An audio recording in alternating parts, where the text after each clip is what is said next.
it's like all of a sudden it's this big deal. And what that signals to someone else is you need to think about this as it being a big deal. Yeah. That people are taking their cue from you.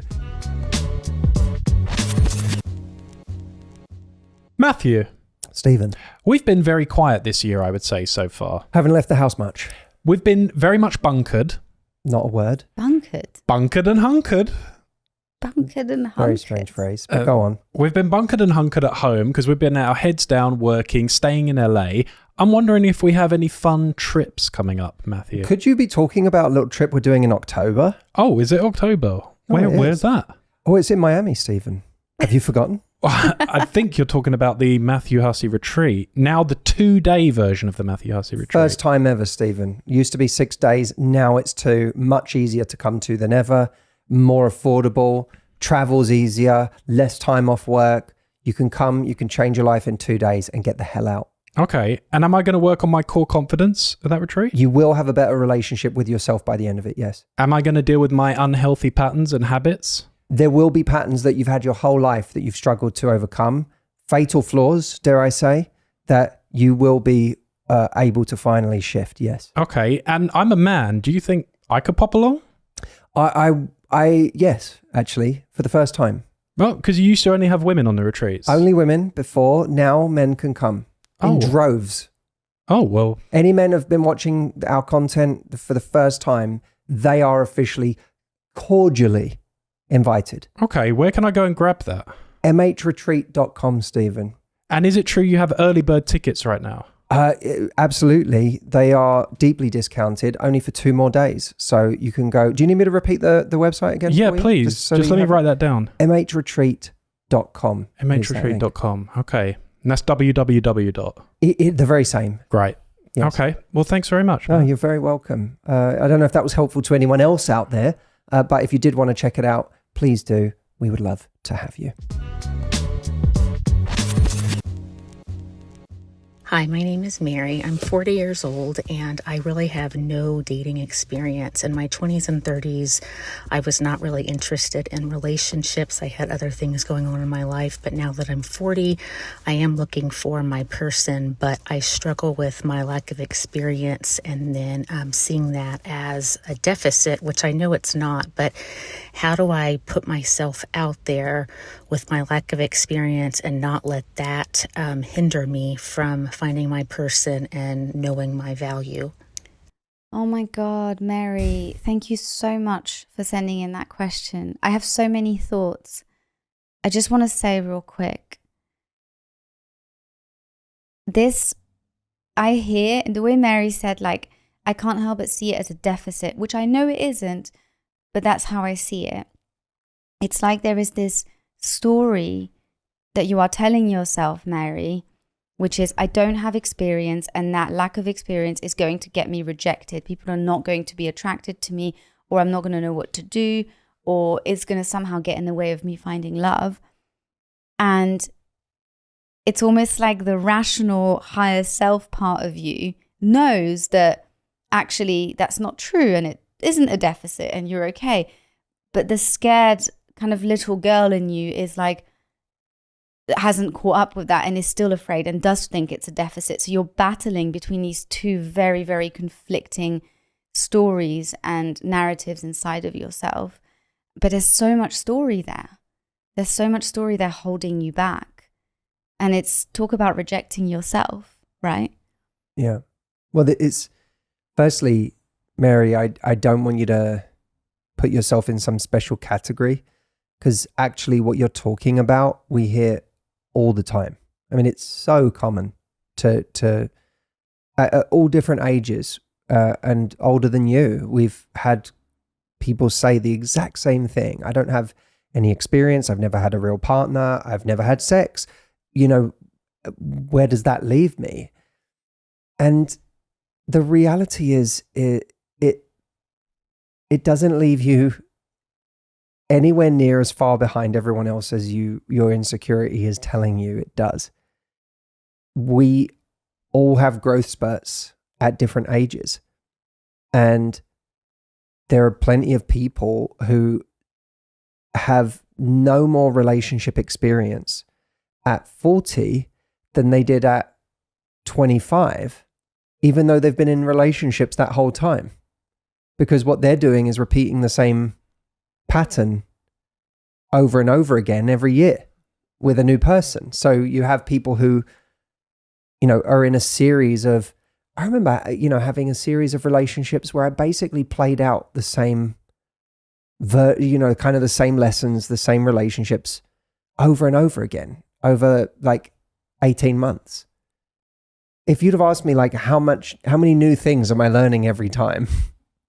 I don't know that I was, because I was just repeating something. And so a lot of people get to 40 years old and go, wow, I need to change something. And when they change something, they are really, the next relationship feels like having a relationship for the first time. Because all of a sudden they're embracing a relationship where, let's say, there's kindness and true companionship and there's not a toxic dynamic. That person, I promise you, feels as out of their element in that new relationship as you will feel in your first relationship. So it's, and when sometimes when people say this, they're talking about sexual experience, and sexual experience is like something you can catch up on surprisingly quickly. It's not something, you don't need to be like, oh, I'm going to be years behind everyone else. No, you're like a month away from being where other people are. You're a month away and a kind and loving like teammate in the bedroom away from being where other people are. Because, and so what I think you need, Mary, right now is you want to find people who are kind, find people who are compassionate, find people who don't judge you for where you're at, but see that there's something interesting in where you're at. Which, by the way, does start also with you. Because you have to, the way you frame and tell this story is going to affect the way that people receive it.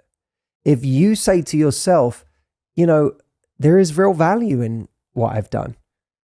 I've focused on other areas of my life. Where have I focused that has been meaningful and that has given me some real advantages that I wouldn't have done in the same way had I been just jumping from one relationship to another? Where, what have I been able to avoid so far in my life that has meant that I haven't got a lot that I'm having to work through because I went through that? What do I have in my life right now as excitement because I find myself at 40 ready to fully engage in my love life? That's a hugely exciting thing. That you kind of have this beautiful clean slate, and it's obviously not easy to immediately relate when you are just thinking of what haven't I done though. But yeah, I think the more you can connect with like someone who, if you're going to be ready to love someone, you know what you want, you're a kind person, you're going to be giving and loving, like people will happily grow and learn with you. Like people will happily give you allowance for the fact like this is new for you.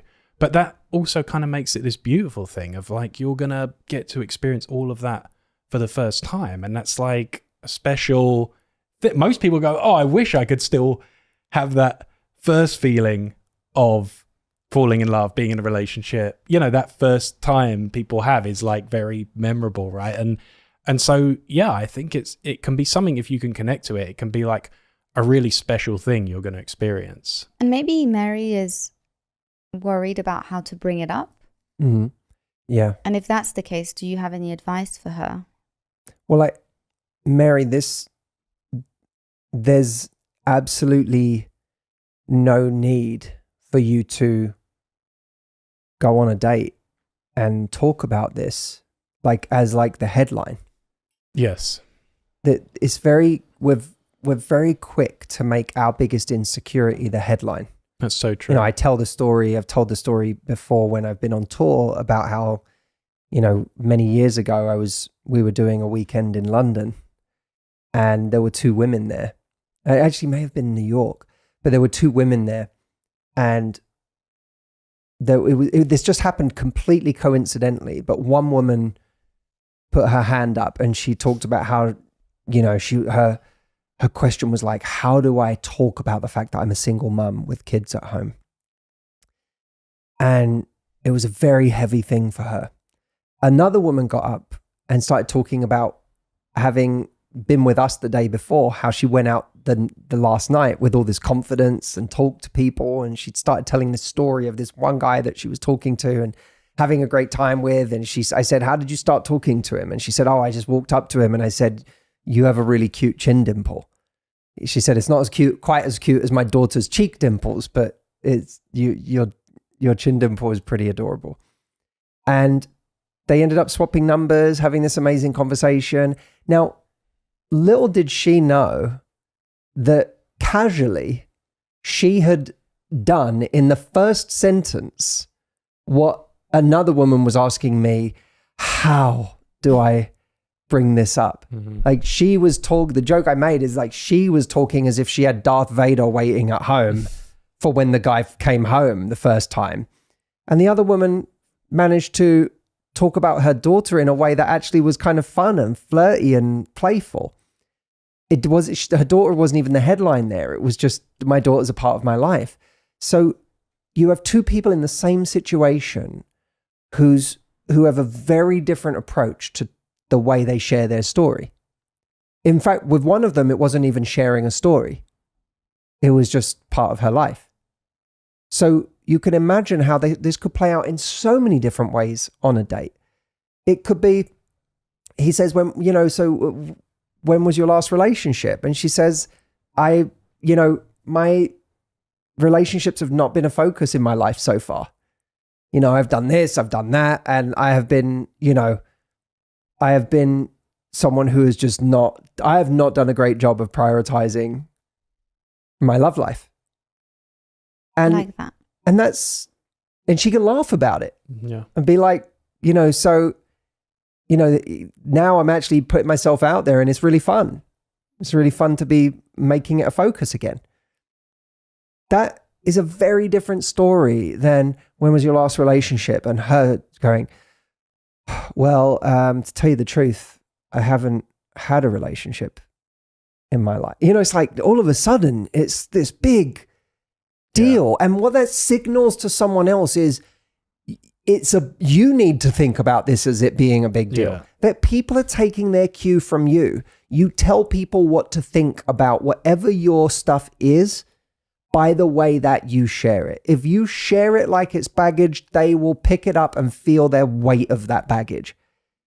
If you play with it and talk about it differently, or it's just part of it's part of 100 details about you that you're going to share over the next 5 dates, then it's so light. There's a thing that Seth Godin says about like fear, where he says, can you dance with the fear? And I think of a similar thing here. It's not, that thing can be a presence in your life, but can you kind of dance with it instead of it being an enemy that you have to like, don't open the closet because it's in there. Like, can you kind of dance with it and incorporate it into a part of you and like reframe it? Like, it might be like, yeah, I have like, the cool thing is you have no baggage. Loads of people have baggage from their past relationships. You're like, I have no baggage or exes or hang-ups from previous relationships. So you can reframe any of these things as its own advantage. Yeah, and it's about accepting those parts of yourself fully as well, Mary, because going into a date not feeling insecure about it starts with you. Because if you go, this isn't anything to be ashamed of. I am one of millions of people in that situation where I haven't had a serious relationship by the time I'm 40 or 50 or 60. Like, it's not that uncommon. It is just, that's just my story, and I'm not ashamed of it. That's really, really important. It's an important part of the process, because then you can go into a date not carrying any shame, and shame on someone who makes you feel shame about it. If you're not ashamed of it, then they can go F themselves. Yeah. I love that idea of like, not having shame. Like, once you just realize there's loads of people who struggle with this. It's like shyness. Like, okay, I'm shy. There's millions of people who are shy. It's Right. not that My bad. shyness It's not that doesn't make terrible. me special. It doesn't It's make not me special. exceptional. Yeah. I don't Yeah. have a special issue that no one else has. Like, Yeah. millions of people are shy. Yeah, that's exactly right. And again, it's the same. It's the same in the bedroom. You can have all this fear around what does that look like when I get to the bedroom and they have loads of experience and I don't. But be prepared to play with it. And people can have lots of experience and still be terrible in bed. So Well, that's absolutely true. experience does not mean good. They won't even know that you have no experience because it really doesn't correlate necessarily. That's true. And just and know that you'll like this. The next partner doesn't have to be your partner for life. So if you get some experience and that teaches you some things and you feel like you get a bit more comfortable in yourself. This is why, by the way, I think it's really important, Mary, that you index for kindness in your next partner, because your next experience does not have to be a perfect experience. It doesn't have to be this like blow you away romance where you feel like, oh my God, that was, the sex was amazing. And that was just, I've never felt like that. But it doesn't have to be that. It can be completely imperfect. It can be awkward. It can be fumbling. It can be you just figuring it out. But what you do want is someone who is kind. Stephen and Audrey, is there a question you think people should ask Matthew AI at the end of this episode? I think you should ask him for a reframe. Yeah, he's really good at that, actually. Ask Matthew AI to help you reframe a situation that right now you're thinking is holding you back or getting in the way of you finding love. Something that you think is specific to you, makes life hard for you. Ask Matthew AI, how could I start to see this as a positive? What would it look like to reframe this? Help me to get out of my own way with this. I think that would be great. AskMH.com is the link. Yeah, go to askmh.com and you can ask Matthew AI that question right now. Once again, the link for tickets for the MH retreat.